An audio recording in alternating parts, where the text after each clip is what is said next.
স্বাগতম জানাইছো মই মাইনো মোৰ চেনেলৰ অন্য ভিডিঅ'লৈ আৰু আজি লৈ আহিছো কচু শাক আৰু বৰালি মাছৰ মাথা লগত কচু শাকৰ এটা ৰেচিপি লৈ আহিছো খুব সুন্দৰ ৰেচিপি এখিনি কচু শাক আৰু বিলাহী আলুগুটি আৰু জলকীয়া মাছখিনি মই হাফ ফ্ৰাই কৰি লৈছো দেই এখিনি দেখাবলৈহে নহল আৰু এটা কুকাৰ লৈ লৈছো কুকাৰতে এতিয়া সকলোখিনি মই এনেদৰে কাটি লম কচু শাকখিনি মই হাতেৰে এনেদৰে সৰু কৰি লৈছো আৰু আলুগুটিটো সৰু সৰুকৈ কাটি লম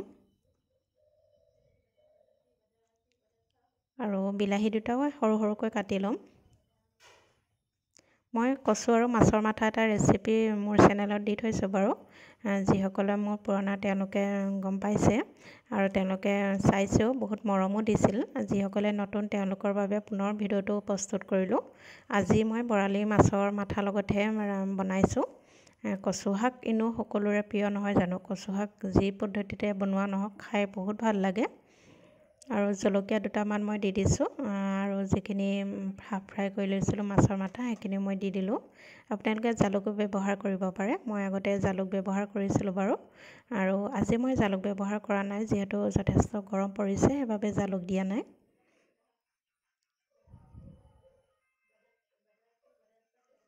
আৰু ইয়াত পানী দি দিলো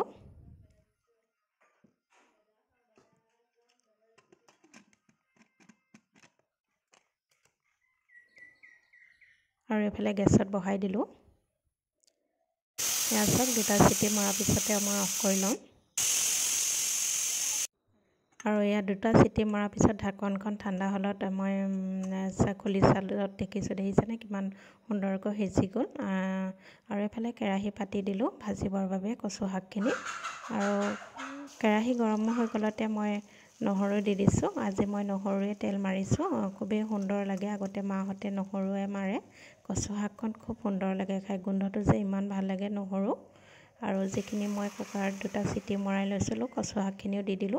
এইখিনি মই পানী অলপ শুকুৱাই দিম সেইবাবে 15 মিনিট মান মই ঢাকি ৰাখিম আৰু অকণমান আলুগুটিখিনি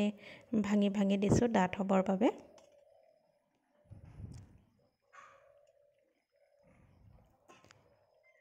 15 মিনিটৰ বাবে ঢাকি ৰাখিলো 15 মিনিটৰ পাছত আপোনালোকক ইয়া চাওক ঢাকনখন খুলি দেখাইছো এইখিনি হৈয়ে গ'ল আৰু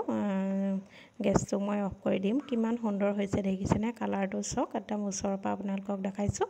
এনেদৰে বনাই খাবচোন খুবেই সুন্দৰ হয় খাবলৈ আৰু এফালে মই পৰিবেশন কৰি দেখাইছো আপোনালোকক দেখিছেনে কি সুন্দৰ হৈছে আৰু কিমান সহজতে আৰু সোনকালে হৈ যায়